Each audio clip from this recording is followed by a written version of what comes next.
Hi friends, ಎಲ್ಲರೂ ಹೇಗಿದ್ದೀರಿ? ನಾವು ಚೆನ್ನಾಗಿದ್ದೀವಿ. ನೀವು ಸಹ ಚೆನ್ನಾಗಿರ್ಬೇಕಂತೇಳಿ ಮನಸ್ಫೂರ್ತಿಯಾಗಿ ಕೋರ್ಕೊಳ್ತಾ ಇದ್ದೀನಿ. ಹೊಸದಾಗಿ ಯಾರಾದ್ರೂ ನನ್ನ ಚಾನಲ್ ನೋಡೋದಾದ್ರೆ ಪ್ಲೀಸ್ ಸಬ್ಸ್ಕ್ರೈಬ್ ಮಾಡ್ಕೊರಿ. ಪಕ್ಕದಲ್ಲಿರುವಂಥ ಬೆಲ್ಲೈಕನ್ ಕ್ಲಿಕ್ ಮಾಡಿರಿ. ನೀವು ಮಾಡೋ ಒಂದು ಸಬ್ಸ್ಕ್ರೈಬ್, ಒಂದು ಲೈಕ್, ಒಂದು ಕಮೆಂಟ್ ಇಂದ ಬೇರೆಯವ್ರು ಸಹ ನನ್ನ ವಿಡಿಯೋ ನೋಡೋಕೆ ಅನುಕೂಲ ಆಗುತ್ತೆ ರೀ. ಪ್ಲೀಸ್ ನನ್ನ ಚಾನಲ್ನ ಸಬ್ಸ್ಕ್ರೈಬ್ ಮಾಡಿಕೊಂಡು ಲೈಕ್ ಮಾಡಿ, ಕಮೆಂಟ್ ಮಾಡಿರಿ ನನ್ನ ವಿಡಿಯೋಸ್ ಹೇಗಿದ್ದೀವಿ ಅಂತೀರಿ. ಇವತ್ತು ಬೆಳಿಗ್ಗೆ 4 ಗಂಟೆಗೆ ಎದ್ದಾಳ ಅಂತೇಳಿ ರಾತ್ರಿ ಮಲ್ಕೊಂಡಿದ್ದೀನಿ ರೀ. ಆದರೆ ಬೆಳಿಗ್ಗೆ ಎದ್ದು ಎಷ್ಟು ಗಂಟೆಗೆ ಅಂದರೆ 8 ಗಂಟೆ ಎದ್ದೀನಿ ರೀ. ನೋಡಿ ನನಗೆ ಆಶ್ಚರ್ಯ ಆಯಿತು. ನಮ್ಮ ಮಕ್ಕಳಾಗಲೇ ಎದ್ದು ಹೊರಗಡೆ ಆಟ ಆಡ್ತಿದ್ದಾರೆ. ನಾನಾದರೂ ಇನ್ನಾದರೂ ನಿದ್ದೆದಲ್ಲೇ ಇದ್ದೀನಿ. 8 ಗಂಟೆಗೆ ಎದ್ದಿದ್ದೀನಿ. ಇನ್ನು 8 ಗಂಟೆಗೆ ಎದ್ದಾಗ ಏನು ಕೆಲಸ ಮಾಡ್ಕೋಬೇಕು ಒಂದು ತಿಳಿತಾನೇ ಇಲ್ಲ ರೀ. ಇನ್ನು ಅಡುಗೆ ಮಾಡೋ ವಿಷಯದಲ್ಲಿ ಸಹ ಆಲೋಚನೆ ಮಾಡ್ತಾಯಿದ್ದೀನಿ, ಏನು ಮಾಡಿದ್ರೆ ಒಳ್ಳೆಯದು ಅಂತ. ಯಾಕೆಂದರೆ ಮಾಡಿದ್ದೆ ಮಾಡ್ಕೊಂತಿದ್ದಾರೆ. ನಮ್ಮ ಯಜಮಾನ್ರು ಇದೇ ಮಾಡಿಯಾ ಅಂತ ಅವರು. ನಿನ್ನೆ ದಿನ ನಾವು ಮಾರ್ಕೆಟಿಗೆ ಹೋಗಿದ್ದೀವಿ ರೀ. ಮಾರ್ಕೆಟ್ಗೆ ಹೋಗಿ ಸ್ವಲ್ಪ ಮನೆಯಲ್ಲಿ ರೇಷನ್ ಎಲ್ಲ ತಂದ್ಕೊಂಡಿದ್ದೀವಿ. ಇನ್ನು ಅದನ್ನು ಸಹ ಜೋಡಿಸ್ಕೊಂಡಿಲ್ಲ ರೀ. ಆ ಮೊಟ್ಟೆ ಎಲ್ಲ ಹಂಗೆ ಇಟ್ಕೊಂಡ್ಬಿಟ್ಟಿದ್ದೀನಿ. ಇನ್ನು ಏನು ಬೆಳಗ್ಗೆ ಬೇಗ ಎದ್ದೇಳ್ತೀನಲ್ಲ, ಇನ್ನೆಲ್ಲ ಜೋಡಿಸ್ಕೊಂಡ್ಬಿಡೋಣ ಮಕ್ಕಳು ಇದ್ದಾಳಷ್ಟರಲ್ಲಿ ಅಂತ ಅನ್ಕೊಂಡಿನಿ. ನೋಡಿದ್ರೆ ನನಗಿಂತ ಮುಂಚೆ ನಮ್ಮ ಮಕ್ಕಳು ಎದ್ಬಿಟ್ಟಿದ್ದಾರೆ. ಇನ್ನೊಂದು ತಪ್ಪು ಏನು ಮಾಡಿಬಿಟ್ಟಿನಿ ಅಂದರೆ ರೀ, ರಾತ್ರಿ ಹೊತ್ತು ಮಾರ್ಕೆಟಿಂದ ಮನೆಗೆ ಬರೋಕ್ಕೆ ಲೇಟ್ ಆಗಿಬಿಡ್ತೀರಿ. ನನ್ನ ಮಗಳಿಗೆ ಬಟ್ಟೆ ಇದ್ದಿಲ್ಲ, ಅದಕ್ಕೆ ಬಟ್ಟೆ ತಗೊಂಬರೋಣ ಪ್ಯಾಂಟ್ಗಳಂತ ಹೋಗಿದ್ದೆ. ಆದರೆ ಹೋಗಿದ್ದ ಕೆಲಸ ಆಗಿಲ್ಲ ರೀ. ಬೇರೆ ಕೆಲಸ ಎಲ್ಲ ಮುಗಿಸ್ಕೊಂಡು ಬಂದಿದ್ದೀನಿ. ರಾತ್ರಿ ಇನ್ನು ಮನೆಗೆ ಬರೋಕ್ಕಿಲ್ಲ, ಚಪಾತಿ ಮಾಡೋಣ, ಬರೀ ಪ್ಯಾಂಟ್ ಅಷ್ಟೇ ಎಲ್ಲ ತರೋದು, ಬೇಗ ಬಂದು ಮಾಡೋಣ ಅಡುಗೆ ಅಂತ ಹೋಗಿದ್ದೀನಿ ರೀ. ಹೋಗಿದ್ದು 6 ಗಂಟೆಗೆ ರೀ. ಮನೆಗೆ ಬಂದಿದ್ದು 8:30 ಮೇಲೆ ಬಂದಿದ್ದೀನಿ ರಾತ್ರಿ. ಇನ್ನು ರಾತ್ರಿ ಬರೋಕ್ಕಿಲ್ಲ ರೀ. ನಮ್ಮ ತಂಗಿ ಸ್ವಲ್ಪ ಅಡುಗೆ ಮಾಡಿದ್ರು, ನನ್ನ ತಾಯಿ ಸಹ ಮಾಡಿದ್ರಿ. ಅವರೇ ಕೊಟ್ಟು ಕಳಿಸಿದ್ರಿ. ಅದನ್ನೇ ಊಟ ಮಾಡಿಬಿಟ್ಟಿನಿ. ಈಗ ಊಟ ಮಾಡಿನಲ್ಲ ರೀ, ಈಗ ಉಳಿದಿದ್ದು ತೆಗೆದು ನೀಟಾಗಿ ಫ್ರಿಜ್ಜಾಗಿ ಇಡಬೇಕು, ಹೌದಿಲ್ಲ? ನಾನು ಏನು ಮಾಡಿಬಿಟ್ಟಿನಿ, ಅಷ್ಟು ಸೋಂಬೇರಿ ಆಗಿಬಿಟ್ಟಿದ್ದೀನಿ. ಆ ಹಿಟ್ಟನ್ನೆಲ್ಲ ಹಂಗೆ ಇಟ್ಬಿಟ್ಟಿನಿ. ಹಾಲು ಸಹ ಹಂಗೆ ಇಟ್ಬಿಟ್ಟಿನಿ. ಬೆಳಿಗ್ಗೆ ಎದ್ದು ನೋಡ್ತಿದ್ದೀನಿ ಹಾಲು ಒಡೆದ್ಬಿಟ್ಟವ. ಚಪಾತಿ ಹಿಟ್ಟು ಸಹ ಹುಳಿ ಬಂದುಬಿಟ್ಟಿದೆ. ಮೊದಲೇ ನನಗೆ ಚಪಾತಿ ಹಿಟ್ಟು ಕಲಸಿ ಚಪಾತಿ ಮಾಡ್ಬೇಕಂದ್ರೆ ರೋಸಿಗೆ ಬರ್ತೈತೆ. ಇನ್ನು ಅದರಲ್ಲಿ ಇಷ್ಟದಿಂದ ಮಾಡ್ತಾಯಿದ್ದೀನಿ. ಇನ್ನು ಮರೆತು ಹಂಗೆ ಹೊರಗಿಟ್ಟು ಮಕ್ಕೊಂಬಿಟ್ಟಿದ್ದೀನಿ ರೀ. ಇನ್ನು ಬೆಳಿಗ್ಗೆ ಹಾಲು ಹಿಟ್ಟು ನೋಡಿ ಭಾಳ ಬೇಜಾರಾಯಿತು. ಹಾಲು ಮಕ್ಕಳಿಗೆಲ್ಲ ಕೊಟ್ಟಿದ್ರೆ ಕುಡಿತಿದ್ರಲ್ಲ, ಎಷ್ಟು ತಪ್ಪು ಮಾಡ್ದಲ್ಲ ಅಂತ ಬೇಜಾರಾಯಿತು. ನನ್ನ ದೊಡ್ಡ ಮಗಳಿಗೆ ಹಾಲು ಅಂದರೆ ಭಾಳ ಇಷ್ಟ ರೀ. ಅಂದರೆ ರಾತ್ರಿ ಹೊತ್ತು ನಾನು ಏನು ಕೊಡೋದಿಲ್ಲ. ಸಕ್ಕರೆ ಹಾಕಿದ ಹಾಲಂತೂ ಅಸಲಿಗೆ ಕೊಡಲ್ಲ. ಯಾಕಂದರೆ ಆಲ್ರೆಡಿ ಆಯಮ್ಮನ ಹಲ್ಲು ಉಳುಕಿಡಿದಿದ್ದಾವೆ. ಇನ್ನು ರಾತ್ರಿ ಉಳಿದಿದ್ದ ಹಾಲಂತೂ ಸಕ್ಕರೆ ಹಾಕಿದ್ವಿ ಹಾಲು ರೀ. ಇನ್ನು ಚಿಕ್ಕ ಮಗಳಿಗೆ ಕೊಡೋಣ ಅಂದರೆ ಆಯಮ್ಮಗೆ ನೆಗಡಿ ಕೆಮ್ಮಾಗೈತೆ ರೀ. ಇನ್ನು ಕೊಟ್ಬಿಟ್ರೆ ಇನ್ನೂ ಜಾಸ್ತಿ ಕೆಮ್ಮಾಗ್ಬಿಡ್ತೈತೆ. ಪ್ಯಾಕೆಟ್ ಹಾಲಿಂದ ಅಷ್ಟೇನು ಅನ್ಸಲ್ಲ ರೀ. ಇಲ್ಲಿ ಮನೆ ಕಡೆ ಹಾಕ್ಸ್ಕೊಂಡಿದ್ದ ಹಾಲಾದರೆ ಜಲ್ದಿ ಕಫ ಹಿಡಿತೈತೆ. ಯಾಕಂದರೆ ಅಲ್ಲಿ ಜಿಡ್ಡಿನ ಅಂಶ ಜಾಸ್ತಿ ಇರ್ತೈತೆ. ಅದಕ್ಕೆ ನಾನು ಸಣ್ಣ ಮಗಳಿಗೆ ಸಹ ಕೊಟ್ಟಿಲ್ಲ.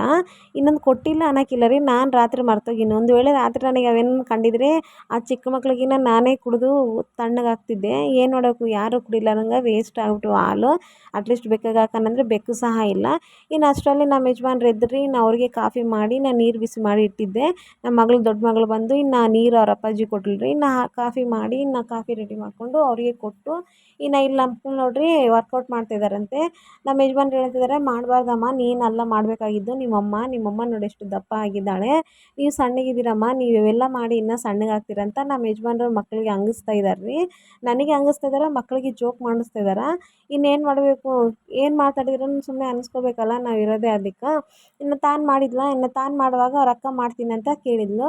ಅಸಲು ಕೊಟ್ಟೇ ಇಲ್ಲ ರೀ. ಎಷ್ಟೊತ್ತನ ಕೇಳ್ತಾ ಇದ್ದಾಳೆ ಪಾಪ ಸಾನಿಯಾ, ಕೊಡು ತಂಗಿ, ಕೊಡು ಅಂತ. ಇಲ್ಲಕ್ಕ ನಾನು ಮಾಡ್ತಿದ್ದೀನಿ ಅಂತ ಹೇಳ್ತಿದ್ದಾಳೆ ರೀ. ತಾನೇನು ಸಣ್ಣಗಿದ್ದಾಳೆ ರೀ. ದಪ್ಪ ಇರೋರಿಗೆ ಕೊಡಬೇಕು, ಹೌದಿಲ್ಲ? ದಪ್ಪ ಇರೋರಿಗೆ ಕೊಟ್ಟರೆ ಅವ್ರು ಸಣ್ಣಗನ್ನ ಹಾಕ್ತಾರೆ. ಸಾನಿಯಾ ಎಷ್ಟೊತ್ತನ ಕೇಳಿದ್ಲು, ಲಾಸ್ಟಿಗೆ ಕೊಟ್ಲು ರೀ. ಅದು ಕೊಟ್ಟರು ಒಂದು 2 ನಿಮಿಷನೂ ಆಗಿಲ್ಲ, ಬಂದು ಇಸ್ಕೊಂಬಿಟ್ಲು, ಕೊಡಕ್ಕ ನಾನು ಮಾಡ್ತೀನಿ ಅಂತ. ಸಾನಿಯಾಗೆ ಸಿಟ್ಟು ಬಂದುಬಿಟ್ಟೈತಿ. ಇನ್ನೇನು ಮಾಡಬೇಕು, ನಾನು ಇದ್ದೀನಿ ಅಂತ ಸುಮ್ಮನೆ ಇದ್ದಾಳೆ. ಅದೇ ನಾನು ಇಲ್ಲ ಅಂದರೆ ಒಂದು ಏಟನ್ನು ನಕ್ಕೊಂಬಿಡ್ತಿದ್ಲೆ. ನಾನು ಇರೋ ಸಲುವಾಗಿ ಸುಮ್ಮನೆ ಇದ್ದಾಳೆ. ಇನ್ನು ಆಮೇಲೆ ತಾನು ಆಡಿಲ್ಲ, ಇನ್ನು ಆಡೋರಿಗೂ ಕೊಟ್ಟಿಲ್ಲ, ತಗೊಂಡೋಗಿ ಒಳಗಡೆ ಇಟ್ಟಿದ್ದಾಳೆ ರೀ. ಇನ್ನು ಪ್ಯಾರಿ ಜೀವ ಅಲ್ಲಿ ಎಳಿತಾ ಐತೆ. ಅದಕ್ಕೆ ಎದ್ದು ಒಂದ್ಸಲಿ ನೋಡ್ತಿದ್ದಾಳೆ ಒಳಗಡೆ. ಇನ್ನು ತರಾನ ಅಂತ ಹೋಗೋಷ್ಟರಲ್ಲಿ ಕಾರುಣ್ಯ ಮತ್ತೆ ಬಂದ್ಬಿಟ್ಲು ರೀ. ಹೋಗಿ ಅವ್ರ ಅಪ್ಪಾಜಿಗೆ ಹೇಳ್ತಿದ್ದಾಳೆ ರೀ, ಅಪ್ಪಾಜಿ ನಾನು ತೆಗ್ದಿಟ್ಟಿದ್ರು ಸಹ ಮತ್ತೆ ಪ್ಯಾರಿ ಹೋಗಿ ತಗೊಂತಿದ್ದಾಳಂತ. ಇನ್ನೇನು ಮಾಡ್ಬೇಕು ರೀ, ಇನ್ನಿಬ್ಬರಿಗೆಲ್ಲ ಸಮಾಧಾನ ಮಾಡಿ ಸುಮ್ಮನೆ ಅದೇ. ಇನ್ನು ಅಷ್ಟರಲ್ಲಿ ಚಿಕ್ಕ ಮಗಳು ರೀ, ಅವು ಸಾಮಾನು ಜೋಡಿಸೋ ಆಟ ಆಡ್ತಿದ್ದಾಳೆ. ಅಮ್ಮ ನನ್ನ ವೀಡಿಯೋ ತೆಗಿಯಮ್ಮ, ನಾನು ಸಾಮಾನು ಆಟ ಆಡ್ತಿದ್ದೀನಲ್ಲ ಅಂತೇಳಿ ತಾನು ಕೇಳ್ತಾ ಇದ್ದಾಳೆ ರೀ. ಸರಿ ಅಮ್ಮ ಅಂತ ಇನ್ನು ಆಯಮ್ಮನ ತೆಗಿಯೋಕ್ಕಿಲ್ಲ. ಇನ್ನೊಂದು ಸೈಡ್ ರೀ, ನಾವು ಉಪ್ಪು ಪ್ಯಾಕೆಟ್ ರೀ, ಒಂದು ವಾರ ಆಯಿತು ಖಾಲಿಯಾಗಿ. ಇನ್ನು ನಮ್ಮ ತಂಗಿ ಮನೆಗೆ ಇಸ್ಕೊಂಡಿದ್ದೆ. ಇಲ್ಲಾಂದ್ರೆ ಒಂದು 15 ರೂಪಾಯಿ ಯಪ್ಪ ಎದಕ್ಕೆ ಬಿಡು ಅಂತ ಆಲೋಚನೆ ಮಾಡ್ಕೊತಿದ್ದೀನಿ. ಮಾರ್ಕೆಟ್ಗೆ ಹೋದ್ರೆ ಒಂದು ಚೀಲ ಹಾಕ್ಕೊಂಡು ಬಂದುಬಿಡ್ತೀವಿ ರೀ. ನೀನು ಹೋಗ್ತೀವಲ್ಲ ಹಾಕ್ಕೊಂಡು ಬರೋಣ ಅಂತ ನಾನು. ಆದರೆ ನಮ್ಮ ಯಜಮಾನ್ರು ಇವತ್ತು ಹೋಗೋಣ, ನಾಳೆ ಹೋಗೋಣ ಅಂತ ಅವ್ರು ಹೇಳ್ತಿದ್ರು. ಅವ್ರಿಗೆ ಅನುಕೂಲ ಇದ್ದಾಗ ನನಗೆ ಟೈಮ್ ಇದ್ದಿಲ್ಲ ರೀ. ಇನ್ನು ನನಗೆ ಟೈಮ್ ಇದ್ದಾಗ ಅವ್ರಿಗೆ ಅನುಕೂಲ ಇಲ್ಲ. ಅವ್ರೇನು ಯಾವಾಗ ಕರೆದ್ರೂ ಬರ್ತಾರೆ. ಆದರೆ ನನಗೆ ಕೆಲ್ಸಕ್ಕೆ ಹೋಗ್ತೀನಲ್ಲ, ನನಗೆ ಆಗೋದೇ ಇಲ್ಲ ನನಗೆ. ಯಾಕಂದರೆ ಕೆಲಸ ಏನಾನ ಬೇಗ ಬಿಟ್ಟರೆ ಮಾತ್ರ ಹೋಗೋಕೆ ಅನುಕೂಲ ಆಗ್ತೈತೆ. ಇನ್ನು ಆವತ್ತು ನನಗೆ ಅನುಕೂಲ ಆಗಿತ್ತು ರೀ ನಿನ್ನೆ ದಿನ, ಅದಕ್ಕೆ ನಾನು ಮಾರ್ಕೆಟ್ಗೆ ಹೋಗಿದ್ವಿ. ಆದರೆ ನಮ್ಮ ಯಜಮಾನ್ರ ಗಾಡಿಯಲ್ಲಿ ಜಾಗ ಇಲ್ಲ ಅವೆಲ್ಲ ಇಟ್ಕೊಂಡು ಹೋಗೋಕಂದ್ರೆ ಸರಿ ಅಂತ ಇನ್ನು ಮನೆ ಕಡೆಯೇ ಇನ್ನು ಲಾಸ್ಟಿಗೆ ಅದೇ 15 ರೂಪಾಯಿ ಇಟ್ಟು ಮನೆ ಕಡೆಯೇ ಒಂದು ಪ್ಯಾಕೆಟ್ ತರಿಸಿದ್ದೀನಿ. ಅದೇ ಕೆಲಸ ಮಾಡಿದ್ರೆ ಬೇಷಿತ್ತು. ಆದರೆ ಶಾಣ್ತನ ಮಾಡೋಕ್ಕೋಗಿ ಜಾಣ್ತನ ಮಾಡಿ ಏನೇನೋ ಮಾಡಿ ಕುಂತ್ಕೊಂಡೀನಿ. ನಾವು ಹೆಣ್ಮಕ್ಳು ಹೆಂಗಂದ್ರೆ ರೀ, ಏನೋ ಒಂದು ₹1,00,000 ಉಳಿಸ್ತೀವಿ ಅನ್ನೋ ಲೆಕ್ಕದಾಗ ₹1 ₹2 ಉಳಿಸೋಕೆ ನೋಡ್ತೀವಿ. ಆದರೆ ಅದಕ್ಕಿಂತ ಡಬಲಾಗಿ ನಾವೆಲ್ಲ ಖರ್ಚು ಮಾಡಿಬಿಟ್ಟಿರ್ತೀವಿ. ಆದರೆ ಅದು ಲೆಕ್ಕಕ್ಕಿರೋದಿಲ್ಲ. ಇದು ಸಣ್ಣ ಸಣ್ಣದು ನಾವು ತರಿಸ್ಕೊಂಡು ಹೋಗಿ ಅಮ್ಮೋ ಅಷ್ಟು ಖರ್ಚು ಬಿಡಬೇಕಲ್ಲ, ಅಷ್ಟು ತರಬೇಕಲ್ಲ, ಬ್ಯಾಡಳ ಅಲ್ಲಿಗೆ ಹೋದಾಗ ಕಡಿಮೆ ರೇಟಾಗಿ ಸಿಕ್ಬಿಡ್ತೈತೆ, ತಂದ್ಕೊಂಬಿಡೋಣ ಬಳಸ್ಕೊಂಬಿಡೋಣ ಅನಿಸ್ತೈತೆ. ಆದರೆ ಅಲ್ಲಿಗೆ ಹೋದಾಗ ಒಂದು ನೆನಪು ಬರೋಲ್ಲ, ನೆನಪು ಬಂದರೆ ತಗೊಂಬರೋಕೆ ಆಗೋದಿಲ್ಲ. ಹಂಗಿರ್ತೈತೆ ನಮ್ಮ ಪರಿಸ್ಥಿತಿ. ಇನ್ನು ಇಲ್ಲಿ ನೋಡಿರಿ, ನಮ್ಮ ಮಗಳು ಒಂದು ಬಿಲ್ಡಿಂಗ್ ಕಟ್ತಾ ಇದ್ದಾಳೆ. ಯಾರಿಗೆ ಅಂದರೆ ಅವ್ರ ಅಪ್ಪಾಜಿ ಕಟ್ತಾಳಂತೀವಿ. ನನಗೆ ಅವ್ರ ಅಪ್ಪಾಜಿ ಅಂದ್ರೆ ಇಷ್ಟ, ಅದಕ್ಕೆ ಅವ್ರ ಅಪ್ಪಾಜಿ ಕಟ್ತಾ ಇದ್ದಾಳೆ. ಆದರೆ ಇದೇ ಫಸ್ಟ್ ಟೈಮ್ ಹಿಂಗೆ ಕಟ್ಟೋದು. ಎದಕ್ಕಂದ್ರೆ ಅವ್ರ ಅಕ್ಕ ಚೆನ್ನಾಗಿ ಕಟ್ತಾಳೆ ರೀ, ಇನ್ನು ತಾನು ಕಟ್ಟೋದಿಲ್ಲ, ಇವತ್ತು ಕಟ್ಟಿದ್ದಾಳೆ. ಅಲ್ಲಿ ನೋಡ್ರಿ ಒಂದು ಪಾಪುನ ಎತ್ಕೊಂಡಿದ್ದಾಳೆ. ಆ ಪಾಪು ತನ್ನ ಮಗಳಂತೀರಿ. ಆ ಪಾಪು ಏನನ್ನ ಹತ್ತಿರ ಆ ಪಾಪುನ ರಮಿಸ್ತಾಳ, ಇಲ್ಲಾಂದರೆ ಆ ಪಾಪುಗೊಂದು 2 ಏಟು ಹಾಕ್ಯಂತಾಳ, ಹೊಡಿತಾಳ. ಇನ್ನು ಆಮೇಲೆ ಮತ್ತೆ ತನ್ನ ಬಿಲ್ಡಿಂಗ್ ತಂದು ಕಟ್ಟೋಕ್ಕೆ ಟ್ರೈ ಮಾಡ್ತಾಳೆ ರೀ. ಇನ್ನು ನಾನು ಒಂದು ಸೈಡ್ ಅಡುಗೆ ಮಾಡ್ಕೊತಾ ಇದ್ದೀನಿ. ಇನ್ನು ಅಡುಗೆ ಬಂದುಬಿಟ್ಟು ರೀ ಇದೇ ರೀ, ದಿನ ನಾವು ಮಾಡ್ಕೊಂಡಿರೋದೇ ಅನ್ನ ಬೇಳೆ ಮಾಡಿದ್ದೀನಿ. ಟಿಫಿನ್ ಏನಾದರೂ ಮಾಡ್ಬೋದು ರೀ, ಆದರೆ ನಾನು ಲೇಟ್ ಎದ್ದಿದ್ದು ಒಂದು, ಇನ್ನೊಂದು ಮನೆಯಲ್ಲಿ ಕೆಲಸ ಜಾಸ್ತಿ ಇದ್ದಾವೆ. ನಿನ್ನೆ ಹೋಗಿ ಮಾರ್ಕೆಟ್ಗೆ ಹೋಗಿ ತಂದಿದ್ದು ರೇಷನ್ ಎಲ್ಲ ಹಂಗೆ ಐತೆ. ನಾನು ಮಾಡಿದ್ದೊಂದು ಕೆಲಸಕ್ಕೆ ಎಷ್ಟು ಎಲ್ಲ ಡಬಲ್ ಕೆಲಸಗಳು ಇಟ್ಕೊಂಡು ಕುಂತಿದ್ದೀನಿ. ಇನ್ನು ಮಕ್ಕಳು ಎದ್ದಿದ್ದಾರಲ್ರಿ, ಆ ಪಾಪ ಎಷ್ಟೊತ್ತನ ಹೊರಗಡೆನೇ ಆಡ್ಕೊತಿದ್ದಾರೆ. ಇನ್ನು ಅವ್ರನ್ನ ಬ್ರಷ್ ಮಾಡಿಸಿ ನಾವು ಒಳಗೆ ಕರ್ಕೊಂಬಂದ್ರಿ. ಅವರಿಗೆ ನಿನ್ನೆ ಮಾರ್ಕೆಟ್ ಹೋಗಿದ್ದಾಗ ಬಾಳೆಹಣ್ಣು ತಂದಿದ್ದೆ, ಇನ್ನು ಅದನ್ನೇ ಒಂದೊಂದೊಂದು ಕೊಟ್ಟಿದ್ದೀನಿ. ಇನ್ನು ಬಾಳೆಹಣ್ಣು ಕೊಟ್ಟಿದ್ದೀನಿ, ಜಲ್ದಿ ಮಕ್ಕಳಿಗೆ ಹೊಟ್ಟೆ ಹಸಿವು ಆಗೋದಿಲ್ಲ, ಹಂಗಂತೇಳಿ ಬಾಳೆಹಣ್ಣು ಕೊಟ್ಟಿದ್ದೀನಿ. ಗಂಜಿ ಮಾಡ್ತಿದ್ದೀರಿ. ಇನ್ನು ಈ ಟೈಮು 8 ಗಂಟೆ ಮೇಲಾಗಿದೆ, ಇವಾಗ 8:15 ಆಗ್ತಾಯಿದೆ ರೀ. ಇನ್ನು ಅವಾಗೆ ಅವ್ರಿಗೆ ಕೊಟ್ಬಿಟ್ರೆ ಇನ್ನು ಊಟ ಏನು ಮಾಡೋದಿಲ್ಲ ಅಂತೇಳಿ ಬಾಳೆಹಣ್ಣು ಕೊಟ್ಟಿದ್ದೀನಿ ರೀ, ಸ್ವಲ್ಪ ಎನರ್ಜಿಯಾಗಿ ಇರ್ತಾರಂತ. ಇಲ್ಲಿ ನೋಡಿರಿ, ನಾನು ಸಾಮಾನು ಸ್ಟ್ಯಾಂಡ್ ಜೋಡಿಸ್ಕೊತಾ ಇದ್ದೀನಿ. ಇದನ್ನು ನಾನು ಜೋಡಿಸೋದೇ ಇಲ್ಲ ರೀ, ಯಾಕೆಂದರೆ ನನಗೆ ಟೈಮೂ ಇರೋದಿಲ್ಲ. ಕೆಲ್ಸಕ್ಕೆ ಹೋಗುವಾಗ ಅನಿಸ್ತೈತೆ ಬಂದಮೇಲೆ ಮಾಡೋಣ ಅಂತ, ಬಂದಾಗ ಅನಿಸ್ತೈತೆ ಬೆಳಿಗ್ಗೆ ಬೇಗ ಎದ್ದು ಮಾಡೋಣ ಅಂತ. ಆದರೆ ಅಂದ್ಕೊಂಡಿದ್ದು ಒಂದು ಸಹ ನಾನು ಮಾಡಿಲ್ಲ ರೀ. ಯಾವ ಒಂದು ಅನಾನುಕೂಲ ಇನ್ನು ಮಾಡಲೇಬೇಕು ಅವು ಅಂದಾಗ ಮಾಡ್ತೀನಿ, ಇಲ್ಲಾಂದರೆ ಆಗೋದೇ ಇಲ್ಲ ರೀ. ಯಾಕೆಂದರೆ ಅಲ್ಲಿ ಕೆಲಸದ ಮೇಲೆ ನಾವು ಕೆಲಸ ಮಾಡ್ತೀವಿ ಇಲ್ಲೋ ಗೊತ್ತಿಲ್ಲ, ಆದರೆ ಕುಂತಾದರೂ ಸುಸ್ತಾಗಿಬಿಡ್ತೈತೆ. ಇನ್ನು ಹಂಗಂತೇಳಿ ಇವತ್ತಾದರೂ ಜೋಡಿಸ್ಕೊಂಬಿಡೋಣ ಸಾಮಾನು ಸ್ಟ್ಯಾಂಡ್ ಅಂತ ಜೋಡಿಸ್ಕೊತಾ ಇದ್ದೀನಿ. ಇಲ್ಲಿ ಒಂದು ಮಾಡಿದ್ದು ಕಡಿಮೆ ಇತ್ತು ರೀ, ಅದಕ್ಕೆ ವರ್ಕೌಟ್ ಮಾಡ್ತಿದ್ದಾಳೆ. ಇನ್ನು ಅಮ್ಮಣ್ಣಿ ಬಂದುಬಿಟ್ಟು ವರ್ಕೌಟ್ ಮಾಡೋದು ಹೆಂಗೆ ಅಂತ ತನಗೆ ಹೇಳ್ಕೊಡ್ತಿದ್ದಾಳೆ ರೀ, ಕಾಲಿಂದ ಹೇಳ್ಕೊಡ್ತಿದ್ದಾಳೆ. ಆದರೆ ಪ್ಯಾರಿಗೆ ಅಮ್ಮಣ್ಣಿ ಹೆಂಗೆ ಹೇಳ್ಕೊಟ್ರು ಇಷ್ಟನೇ ಆಗ್ತೈತೆ. ಅದೇ ಬೇರೆಯವ್ರು ಹೇಳ್ಕೊಟ್ರೆ ಚಾಡಿ ಹೇಳ್ತಾಳೆ, ಅಮ್ಮ ಮಾಡಿದಾಳೆ, ಹಿಂಗೆ ಮಾಡಿದಾಳೆ, ಹಂಗೆ ಮಾಡಿದಾಳೆ ಅಂತ. ಇನ್ನು ಇಲ್ಲಿ ನೋಡಿರಿ, ಸಾಮಾನು ಸ್ಟ್ಯಾಂಡ್ ನನಗೆ ತಲೆನೇ ಓಡ್ತಾ ಇಲ್ಲ ರೀ, ತಲೆ ಕೆರ್ಕೊತಾ ಇದ್ದೀನಿ ಹೆಂಗೆ ಜೋಡಿಸ್ಕೋಬೇಕಪ್ಪ ಅಂತ. ಒಂದು ಸ್ಟ್ಯಾಂಡ್ ಇದ್ದಾಗೆ ಚೆನ್ನಾಗಿತ್ತಪ್ಪ, ಈ ಇನ್ನೊಂದು ಸ್ಟ್ಯಾಂಡ್ ತಂದ್ಕೊಂಡಾಗಿಂದ ಯಾವ ಸಾಮಾನು ಎಲ್ಲಿಡ್ಬೇಕಂತ ಗೊತ್ತೇ ಆಗೋದಿಲ್ಲ ರೀ. ಒಂದೇ ಸ್ಟ್ಯಾಂಡ್ ಇದ್ದಾಗ ಚೆನ್ನಾಗಿ ಇಟ್ಕೊತೀವಿ, 2 ಸ್ಟ್ಯಾಂಡ್ ಇದ್ದಾಗ ಎಲ್ಲ ಗಜಿಬಿಜಿ ಗಲೀಜಾಗಿ ಇಟ್ಕೊತೀವಿ. ಆದರೆ ರೀ, ಸಾಮಾನು ಸ್ವಲ್ಪನೇ ಇಟ್ಕೋಬೇಕು, ಜಾಸ್ತಿ ಇಟ್ಕೋಬಾರ್ದು. ನಾವು ಎಷ್ಟು ಬಳಸ್ಕೊತೀವಿ ಅಷ್ಟೇ ಇಟ್ಕೊಂಡ್ರೆ ಒಳ್ಳೆಯದು. ಆದರೆ ಹೆಣ್ಮಕ್ಳಿಗೆ ಅತಿ ಆಸೆ ಅಲ್ಲ ರೀ, ಅಯ್ಯೋ ಇದೊಂದು ನಮ್ಮ ಮನೆಗಿದ್ರೆ ಚೆನ್ನಾಗಿತ್ತು ನೋಡು, ಇದೊಂದು ಇಲ್ಲ, ಇಲ್ಲಾಂದರೆ ನಾನು ಅಡುಗೆನೇ ಮಾಡಿಬಿಡ್ತಿದ್ದೆ, ಇದೊಂದು ವಸ್ತು ಇಲ್ಲ, ಇದೊಂದು ಸಾಮಾನು ಇಲ್ಲ ಅಂತ ಮಾರ್ಕೆಟಾಗ ಏನು ಕಂಡಿದ್ದು ಎಲ್ಲ ತಂದ್ಕೊಂಡು ಮನೆಯಾಗ ಇಟ್ಕೊತೀವಿ. ಅದು ಎಷ್ಟು ಸರಿ ಮಾಡ್ತೀವಿ ಹೇಳ್ರಿ, ತಂದ್ಕೊಂಡಾಗ ಒಂದೇ ಸರಿ ಮಾಡ್ತೀವಿ, ಮತ್ತು ಜಾಸ್ತಿ ಸರಿ ಮಾಡೋಕ್ಕಾಗೋದಿಲ್ಲ, ಬರೀ ಬಾಯಿ ಮಾತಿಂದ ಹೇಳ್ಬಿಡ್ತೀವಿ. ಅದು ತಂದ್ಕೊಂಡಾದ್ಮೇಲೆ 1 ಸತಿ 2 ಸಲ ಅಮ್ಮ ಸುಮ್ಮನೆನ ತಂದ್ಕೊಂಡಿವಲ್ಲ ಅಂತ ಅವಾಗ ಅನಿಸ್ತೈತಿ ರೀ. ಆದರೆ ಮನೆಯಲ್ಲಿ ಸಾಮಾನೆಲ್ಲ ತುಂಬಿ ಗಲೀಜಾಗಿ ಧೂಳಾಗಿ ಅವೆಲ್ಲ ತೊಳಿಬೇಕಂದ್ರೆ ಇನ್ನು ಅವಾಗ ಗೊತ್ತಾಗ್ತೈತೆ ರೀ. ಅವಾಗ ಅನಿಸ್ತೈತೆ ಅಮ್ಮ ಸುಮ್ಮನೆ ಇಷ್ಟು ಸಾಮಾನು ಮಾಡ್ಕೊಂಡಿವಲ್ಲ ಅಂತ. ಅವಾಗ ನೋಡಿರಿ, ತೊಳೆದಾದ್ಮೇಲೆ ಅಷ್ಟು ಸಾಮಾನು ನೋಡಿದಾಗ ಅನಿಸ್ತೈತೆ, ಇಷ್ಟು ಸಾಮಾನು ನಮ್ಮ ಮನೇಲಿ ಇದೆಯಲ್ಲ, ನಾನು ಎಷ್ಟು ಬಳಸ್ತೀನಿ ಅಂತ ನಮಗೆ ಆಲೋಚನೆ, ಒಂದು ಕ್ವಶನ್ ಬರ್ತೈತೆ ರೀ. ಅದೇ ನಾನು ನಮ್ಮ ಯಜಮಾನ್ರ ಕಡೆ ಮನೆಗಿದ್ದವ್ರ ಕಡೆ ಹೇಳಿವಂದರೆ, ನೋಡಮ್ಮ ಮತ್ತೆ ನೀನು ತಂದ್ಕೊಂಡಿಯಲ್ಲ, ಮತ್ತು ಏನೋ ಮಾಡ್ತೀನಿ ನೋಡ್ತೀನಿ ಅಂತ ದೊಡ್ಡದಾಗಿ ಹೇಳ್ದಲ್ಲ, ಎಷ್ಟು ಸರಿ ಮಾಡಿ ಅಂತ ನೀನೇ ನೋಡ್ಕೊಮ್ಮ. ಅದಕ್ಕೆ ನಾವು ಮಾರ್ಕೆಟಾಗಿ ಹೇಳೋದು, ನೀವು ಹೇಳಿದ ಮಾತು ಕೇಳೋದೇ ಇಲ್ಲ ಅಂತ. ಇನ್ನು ನಮ್ಮ ಯಜಮಾನ್ರವ್ರು ಹಾಡಾಡ್ತಾರೆ, ಏನಂತ ಅಂದ್ಕೊಂಡಾಗ ಅವ್ರ ಮುಂದೆ ಹೇಳ್ಬೇಕಂದ್ರೆ 1ಕ್ಕೆ 10 ಸರಿ ಆಲೋಚನೆ ಮಾಡಿ ಹೇಳ್ಬೇಕಿನ್ನು. ಇನ್ನು ನೋಡಿರಿ, ಅನ್ನ ಬೇಳೆ ಆಗಿದೆ. ನಾನು ನಮ್ಮ ಯಜಮಾನ್ರಿಗೆ ನಮ್ಮ ಮಕ್ಕಳಿಗೆ ಹಾಕ್ಕೊಟ್ಟಿದ್ದೀನಿ.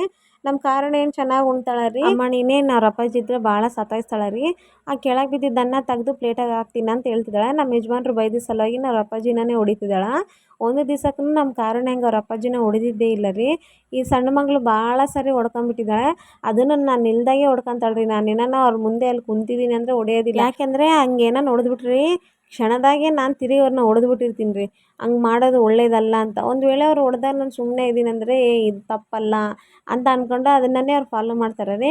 ಇನ್ನು ನಮ್ಮ ಯಜಮಾನ್ರು ಹಂಗೆ ಅರಸ್ಕೊಂತ ಹುಡುಗರ ಕಡೆ ಊಟ ಮಾಡ್ತಿದಾರ. ಪಾಪ ನಿಮ್ಮೊಳಗಾಗಿ ಊಟ ಮಾಡಂಗೆ ಇಲ್ಲ. ಇನ್ನು ನಾನು ಅಲ್ಲಿದ್ದರೆ ಇನ್ನೂ ಜಾಸ್ತಿ ಮಾಡ್ತಾಳೆ, ಮತ್ತೆ ಹೊಡೆಯಂಗೂ ಇರಲ್ಲ. ಯಾಕೆಂದರೆ ನಮ್ಮ ಯಜಮಾನ್ರು ಅಡ್ಡ ಬರ್ತಾರೆ ಹೊಡೆಯಕ್ಕೆ ಹೋದರೆ. ಇನ್ನು ಏನಾನ ಮಾಡ್ಕೊಳ್ಳಿ ಅಂತೇಳಿ ನಾನು ಹೊರಗಡೆ ಬಂದು ಪಾತ್ರೆ ತೊಳ್ಕೊತಾ ಇದ್ದೀನಿ ರೀ. ಆದರೆ ನಮ್ಮ ಯಜಮಾನ್ರು ಪಾಪ ಉಣೋವರೆಗೆ ಬಿಡೋದೇ ಇಲ್ಲ. ಮಕ್ಕಳು ಮತ್ತೆ ಆಮೇಲೆ ನಾವು ಇರೋದಿಲ್ಲಲ್ಲ ಹೆಂಗ, ಬೇರೆಯವ್ರಿಗೂ ನಾವು ಅಷ್ಟು ಜಾಸ್ತಿ ಕಷ್ಟ ಕೊಡಬಾರ್ದು, ನಮ್ಮ ಮಕ್ಕಳನ್ನ ಬಿಟ್ಟು ಹೋಗ್ತೀವಂತ ಅಂತೇಳಿ ಅವ್ರ ಶಕ್ತಿ ಮೀರಿ ಅವ್ರ ಪ್ರಯಾಸ ಬೀಳ್ತಾರೆ ರೀ. ನಾನು ಹೊರಗಡೆ ಪಾತ್ರೆ ತೊಳ್ಕೊತ ಕುಂತಿದ್ದೀನಿ.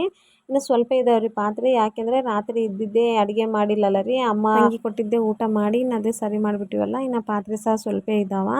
ಯಾಕೆಂದ್ರೆ ನೋಡಿರಿ, ನಾನು ಏನು ನೀರಲ್ಲೇ ಕೈ ಹಾಕೋದಿಲ್ಲ, ನೀರಲ್ಲಿ ಇರೋದೇ ಇಲ್ಲ. ಆದರೂ ನಾನು ಪಾತ್ರೆ ತೊಳೆಯುವಾಗ ಒಂದೇ ರೀ, ನನ್ನ ಕಾಲೆಲ್ಲ ಡ್ಯಾಮೇಜ್ ಆಗಿಬಿಟ್ಟವೆ ರೀ, ಸೀಳ್ಬಿಟ್ಟವ. ಏನು ಹೀಟಿಗೆ ಎದಕ್ಕೋ ಅಂತ ನನಗೆ ಒಂದು ಗೊತ್ತಾಗ್ತಿಲ್ಲ. ಯಾವಾಗಲೂ ಇಲ್ಲ ರೀ, ಈಗ ರೀಸೆಂಟಾಗಿ ಎಲ್ಲ ಕಾಲೆಲ್ಲ ಅಸಹ್ಯ ಆಗ್ಬಿಟ್ಟವ. ನನ್ನ ಕಾಲು ನೋಡಿದ್ರೆ ನನಗೆ ಒಂಥರ ಅಸಹ್ಯ ಅನಿಸೋ ಅಷ್ಟು ಇದಾಗ್ಬಿಟ್ಟಿದೆ. ಇದಕ್ಕೆ ಪರಿಹಾರ ನಿಮ್ಗೆ ಏನಾನ ಗೊತ್ತಿದ್ರೆ ಕಮೆಂಟ್ ಮಾಡಿರಿ, ಅದನ್ನು ನೋಡಿ ನಾನು ಟ್ರೈ ಮಾಡ್ತೀನಿ. ಪಾತ್ರೆ ಎಲ್ಲ ತೊಳೆದ್ರಿ, ಬಿಸಿಲಿಗೆ ಇಟ್ಟಿದ್ದೀನಿ ಹೊರಗಡೆ. ನಾವು ಒಳಗಡೆ ಬಂದು ನಾವು ಮಕ್ಕಳೆಲ್ಲ ಹೊರಗಡೆ ಕಳಿಸಿ ಕಸ ಬಳ್ಕೊತಾ ಇದ್ದೀನಿ. ಎಷ್ಟು ಸರಿ ಕಸ ಬಳ್ದ್ರೂ ನಮ್ಮ ಮನೆ ಕಸ ಯಾವಾಗಲೂ ಇರ್ತೈತೆ. ಯಾಕಂದರೆ ನಾನು ಬಳ್ದು ಹೊರಗೆ ಹೋಗೋಕ್ಕಿಲ್ಲ. ನಮ್ಮ ಮಕ್ಕಳು ಮನೆ ಕುಂತು ಆಟಾಡುವಾಗ್ರಿ ಪೇಪರ್ ಹರಿದೆ, ಸಾಮಾನು ಕಿತ್ತಿದೆ, ಬಿಸಾಕಿದೆ, ಅದನ್ನು ತುಂಡು ತುಂಡು ಮಾಡಿದೆ, ಬರೀ ಇವನ್ನೇ ಮಾಡ್ತಾರೆ ರೀ. ನಮ್ಮ ಮಕ್ಳಿಗೆ ಎಷ್ಟು ಸಾರಿ ಹೇಳಿದ್ರು ಅವ್ರು ಕೇಳೋದೇ ಇಲ್ಲ. ಮಕ್ಳು ಮನ್ಸಾಗಿರೋ ಅನ್ಕೊಂತಿರ್ತಾರೆ ರೀ, ಅಮ್ಮ ನಿನ್ನ ಕೆಲಸ ನಿಂದು, ನನ್ನ ಕೆಲಸ ನಂದು ಅನ್ನಂಗೆ. ನನ್ನ ಕಡೆಯಿಂದ ಮಾಡ್ಕೊತ ಬಂದರೆ ಅವ್ರು ಒಂದು ಕಡೆಯಿಂದ ಕೆಲಸ ಇಟ್ಕೊತ ಬರ್ತಾರೆ.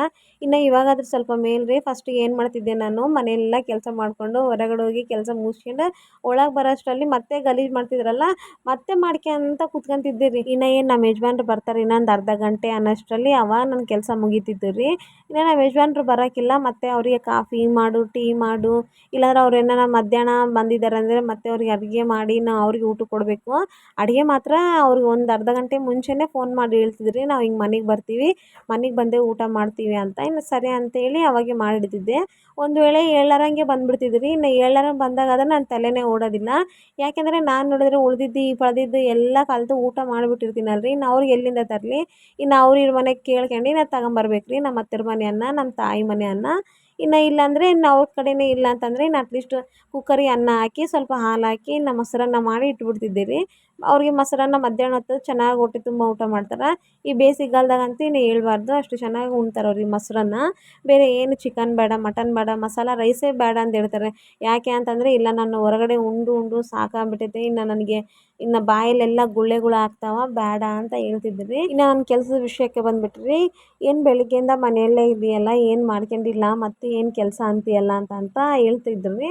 ಆದರೆ ಅವ್ರಿಗೂ ಗೊತ್ತು ರೀ, ಮನೆಯಲ್ಲಿ ಮಕ್ಕಳಿದ್ರೆ ಸ್ವಲ್ಪ ಕೆಲಸ ಜಾಸ್ತಿ ಅಂತ. ಯಾವಾಗಲೂ ಹೇಳ್ತಾರೆ ರೀ, ಕೆಲಸ ಎಲ್ಲ ಬಿಟ್ಟು ರೆಸ್ಟ್ ಮಾಡು, ಯಾಕೆಂದರೆ ಮಕ್ಕಳು ಚಿಕ್ಕವರೇ ಇದ್ದಾರೆ, ನಿನಗೆ ಮತ್ತೆ ರಾತ್ರಿ ಮಕ್ಕಳನ್ನ ಕೊಡೋದಿಲ್ಲ ಅಂತ ಎಷ್ಟು ಸಾರಿ ಹೇಳ್ತಿದ್ರಿ. ಆದರೆ ನಾವು ಕೇಳೋದಿಲ್ಲಲ್ಲ ರೀ. ಆ ಮನೆ ಕೆಲಸ ಇಟ್ಕೊಂಡು ನಿದ್ದೆ ಮಾಡೋಕ್ಕೆ ಬರಲ್ಲ, ನಿದ್ದೆ ಮಾಡಿ ಎದ್ದೀವಿ ಅಂದರೆ ಕೆಲಸ ಮಾಡೋಕ್ಕಾಗಲ್ಲ. ಅದು ನಮ್ಮ ಸೀಕ್ರೆಟ್. ಅವ್ರಿಗೇನು ಗೊತ್ತು ಪಾಪ, ಅವ್ರಿಗೆ ಹೇಳಿದರೆ ಇವೆಲ್ಲ ನೀನು ತಲೆಗೆ ಇಟ್ಕೋಬಾರ್ದು, ಹಿಂಗೆಲ್ಲ ಇಟ್ಕೊಂಡ್ರೆ ಭಾಳ ಕಷ್ಟ, ನಿನ್ನ ಹೆಲ್ತ್ ಕೆಟ್ಟೋಗ್ಬಿಡ್ತೈತಲ್ಲ ಅಂತ ನಮ್ಮ ಯಜಮಾನ್ರು ಹೇಳ್ತಿದ್ರು. ಎಷ್ಟು ಸಲ ಹಂಗೆ ಟ್ರೈ ಮಾಡಿದ್ದೀನಿ ರೀ. ಹುಡುಗರನ್ನ ಚಿಕ್ಕವರಿದ್ದಾಗ ಅವ್ರು ಹುಡುಗರನ್ನ ಮಲಗಿಸಿ ನಾನು ಮಲ್ಕೊಳ್ಳೋಣ ಅಂತ, ಹುಡುಗರು ಮಲ್ಕೊಳ್ಳೋವರೆಗೆ ಅನ್ಕೊತಿದ್ದೆ, ಅಪ್ಪ ಇವ್ರು ಮಲ್ಕೊಳಕ್ಕಿಲ್ಲ, ನೆಕ್ಸ್ಟ್ ನಾನು ಮಲ್ಕೊಂಬಿಡ್ಬೇಕು, ಎದ್ದು ಇನ್ನು ಅವ್ರು ಆಟಾಡ್ಕೊಳ್ಳುವಾಗ ನಾನು ಕೆಲಸ ಮಾಡ್ಕೊಳ್ಳೋಣ ಅಂತ. ಆದರೆ ಅವ್ರು ಮಲ್ಕೊಳ್ಳೋವರೆಗೆ ರೀ, ಅವ್ರು ಮಲ್ಕೊಂಡಾದ್ಮೇಲೆ ಅಯ್ಯೋ ಮಲ್ಕೊಂಡಿದ್ರಲ್ಲ, ಮನೆ ಕೆಲಸ ಮಾಡ್ಕೊಂಬಿಡೋಣ, ಮತ್ತೆ ಎದ್ಬಿಟ್ರೆ ಅವ್ರನ್ನ ಎತ್ಕೊಳೋದು ಹೆಂಗೆ, ಅವ್ರನ್ನ ನೋಡ್ಕೊಳೋರು ಯಾರು, ಎಲ್ಲಿ ಹೋದ್ರು ಮತ್ತೆ ಹತ್ತು ಬಿಟ್ಟರೆ ಕೆಲಸ ಅರ್ಧ ಬಿದ್ರೆ ಆಗ್ಬಿಡ್ತೈತೆ ಅರ್ಧಂಬರ್ಧ ಅಂತ ಅನ್ಕೊತ ಮತ್ತೆ ಕೆಲಸ ಸ್ಟಾರ್ಟ್ ಮಾಡ್ತಿದ್ದೆ ರೀ. ಇವಾಗ ಅನಿಸ್ತೈತೆ ಹೌದಲ್ಲ, ಅವಾಗ ಚೆನ್ನಾಗಿ ರೆಸ್ಟ್ ಮಾಡಿದ್ರೆ ಬೇಸಿತ್ತಲ್ಲ ಅಂತ. ಏನು ಮಾಡಬೇಕು, ದೊಡ್ಡೋರು ಹೇಳಿದ ಮಾತು ಕೇಳಿಲ್ಲ ಅಂದರೆ ಹಿಂಗಿರ್ತೈತೆ. ಇನ್ನು ನಮ್ಮ ಯಜಮಾನ್ರಿಗೆ ಇದು ಹೇಳಿನಂದರೆ ನನ್ನ ಮಾತು ಕೇಳಲ್ಲಲ್ಲ, ದೊಡ್ಡೋರು ಹೇಳಿದ ಮಾತು ಕೇಳಬೇಕು ಅಂತೇಳಿ ಇನ್ನು ಜೋಕ್ ಹಾಕ್ತಾರೆ. ಇವಾಗ ಅನಿಸ್ತೈತೆ ಅವಾಗ ರೆಸ್ಟ್ ತಗೊಂಡಿದ್ರಪ್ಪ ಎಷ್ಟು ಚೆನ್ನಾಗಿತ್ತಲ್ಲ ಅಂತ. ಏನು ಮಾಡ್ಬೇಕು ರೀ, ಅವಾಗ ಚಿಕ್ಕ ಮಕ್ಕಳಿದ್ದಾಗ ತಲೆ ಓಡೋದೇ ಇಲ್ಲ. ನಾವು ಹೆಂಗಂದ್ರೆ ಒಂದು ಒಳ್ಳೆ ಸೈಕೋಗಳಾದಂಗೆ ಆಗಿರ್ತೀವಿ. ಮಕ್ಕಳು ಮಕ್ಕಂಡ್ರೆ ಏನು ಇಷ್ಟೊತ್ತನ ಮಕ್ಕಂಡ್ರಲ್ಲ ಅಂತ ಒಂದು, ಮಕ್ಕಂಡಿಲ್ಲ ಅಂದರೆ ಎದಕ್ಕೆ ಮಕ್ಕಂಡಿಲ್ಲಲ್ಲ ಅಂತ, ಹತ್ತಿರ ಎದಕ್ಕೆ ಅಳ್ತದಾಳ, ಏನೋ ಆಗೈತೆ ಅಂತ ಅರ್ಥ, ನಕ್ಕರೆ ಅಯ್ಯೋ ಯಾರೋ ದಿಷ್ಟಿ ಬಿಟ್ಟಾರ ಅಂತ ಒಂದು ಅರ್ಥ. ಇಂಥವೆಲ್ಲ ತಲೆ ಕೆಡಿಸ್ಕೊಂಡ್ರಿ. ಅವಾಗಂತೂ ಡೆಲಿವರ್ ಆದಾಗಂತೂ ನಿಜವೂ ರೀ ಈ ಕಷ್ಟ ಯಾರಿಗೂ ಬೇಡಪ್ಪ ಅನ್ನಿಸ್ತದೆ. ಆದರೆ ಏನು ಮಾಡೋಕೆ, ಮಕ್ಕಳು ಬೇಕಂದರೆ ಇವೆಲ್ಲ ಅನುಭವಿಸ್ಲೇಬೇಕು. ಆದರೆ ಡಾಕ್ಟ್ರುಗಳನ್ನ ಹೇಳ್ತಾರೆ ರೀ, ಡೆಲಿವರಿ ಆದಮೇಲೆ 1 ವರ್ಷ ಮನುಷ್ಯರಾಗೇ ಇರೋದಿಲ್ಲ. ಎದಕ್ಕಂದರೆ ಅವ್ರ ಮಕ್ಳ ಕೇರಲ್ಲಿ ಅವರು ಹೆಂಗಿದ್ದೀವಿ, ನಾವು ಏನು ಉಣ್ತಿದ್ದೀವಿ, ನಾವು ಹೆಂಗೆ ಹಾಕ್ಕೊಂಡಿವಿ ಬಟ್ಟೆ, ನಾವು ಹೆಂಗೆ ಜಡೆ ಹಾಕ್ಕೊಂಡಿದ್ದೀವಿ, ನಾವು ರೆಡಿ ಆಗಿವ ಇಲ್ಲ, ಅವೆಲ್ಲ ತಲೆ ಕೆಡಿಸ್ಕೊಳೋದಿಲ್ಲ ಅಂತೇಳಿ. ಇನ್ನು ನಂದು ಬಂಡೆ ಒರ್ಸೋದು ಮುಗೀತು ರೀ. ಬಂಡೆ ಒರೆಸುವಾಗ ಕಸ ಅಡ್ಡ ಬಂದರೆ ಎಷ್ಟು ಸಿಟ್ಟು ಬರ್ತೈತೆ. ಅವಾಗ ಅನಿಸ್ತೈತೆ ನಾವು ಪರ್ಫೆಕ್ಟ್ ಮಾಡಿವೇ ಇಲ್ಲ ಕೆಲಸ, ಇದು ಕಸ ಎಲ್ಲ ಹಂಗೆ ಬರಕತ್ತೈತೆ ಅಂತ ಅನಿಸ್ತೈತಿ ರೀ. ಇನ್ನು ಪಾತ್ರೆ ಎಲ್ಲ ಒಳಗೆ ತಂದು ಇಟ್ಕೊಂಡಿದ್ದೀನಿ. ಇನ್ನು ನಾನು ಕೆಲ್ಸಕ್ಕೆ ಹೋಗಕ್ಕೆ ರೆಡಿ ಆಗ್ತಿದ್ದೀನಿ ರೀ. ಸ್ನಾನ ಗೀನ ಮಾಡ್ಕೊಂಡು ಬಂದು ನಾ ಕೂದಲ ಎಲ್ಲ ಜಾಡ್ಸ್ಕೊತಿದ್ದೀನಿ. ಮನೆ ಸ್ವಲ್ಪ ಧೂಳ ಕ್ಲೀನ್ ಮಾಡ್ಕೊಂಡಿದ್ದೀನಿ ರೀ. ಸ್ವಲ್ಪನೇ ಮಾಡ್ಕೊಂಡಿದ್ದೀನಿ, ಯಾಕೆಂದರೆ ನಮ್ಮ ಮನೆ ಬಾಜುವರು ಮನೆ ಕಟ್ಟುತ್ತಾ ಇದ್ದಾರೆ. ಇನ್ನು ಅವ್ರದ್ದೆಲ್ಲ ಕೆಲಸ ಮುಗಿದ್ಮೇಲೆ ನೀಟಾಗಿ ಮನೆ ಕ್ಲೀನ್ ಮಾಡ್ಕೊಳ್ಳೋಣ ಅಂತ ಅಂದ್ಕೊಂಡಿದ್ದೀನಿ. ಹಂಗಂತೇಳಿ ನಾನು ಸ್ವಲ್ಪ ಮೇಲೇ ಮಾಡ್ಕೊಂಡಿದ್ದೀನಿ ರೀ. ಇನ್ನು ನಾನು ರೆಡಿಯಾಗಿ ಇನ್ನು ಬೆಳಿಗ್ಗೆಯಿಂದ ಊಟನೇ ಮಾಡಿದ್ದಿಲ್ಲ. ಇನ್ನು ಬೇಗ ಊಟ ಮಾಡೋಣ ಅನ್ನೋಷ್ಟರಲ್ಲಿ ನನ್ನ ಮಗಳು ಟ್ಯೂಷನ್ಗೆ ಹೋಗಿ ಬಂದುಬಿಟ್ಲು. ಇಲ್ಲಿ ನೋಡಿರಿ ಊಟ ಮಾಡಕ್ಕೆ ಕುತ್ಕೊತಿದ್ದೀನಿ ರೀ. ಬರ್ರಿ ಎಲ್ಲರೂ ಊಟ ಮಾಡೋಣ ರೀ. ಊಟ ಮುಗೀತು, ಈಗ ನೆಕ್ಸ್ಟ್ ಕೆಲ್ಸಕ್ಕೆ ಸಹ ಹೋಗ್ತಿದ್ದೀವಿ. ಮನೆಯಲ್ಲಿ ಎಲ್ಲ ಕೆಲಸ ಮುಗಿಸ್ಕೊಂಡು ಕೆಲ್ಸಕ್ಕೆ ಹೋದರೆ ಆಹಾ ಆನಂದ ಸಂತೋಷನೇ ಬೇರೆ ರೀ ಹೆಣ್ಮಕ್ಳಿಗೆ. ಮನೆಗೆ ಬಂದಾಗ ಆ ಮನೆ ಅಂತೂ ನೋಡೋಕ್ಕೆ ಆಗಲ್ಲಪ್ಪ. ಬೆಳಿಗ್ಗೆಲ್ಲ ಕಷ್ಟಪಟ್ಟಿದ್ದು ಇದಕ್ಕೇನಾ ಅಂತ ಅನಿಸ್ತೈತೆ. ಸರಿ ರೀ, ನನ್ನ ವಿಡಿಯೋ ಮುಗೀತು, ಬಾಯ್ ರೀ. ಒಂದು ಲೈಕ್ ಮಾಡಿರಿ.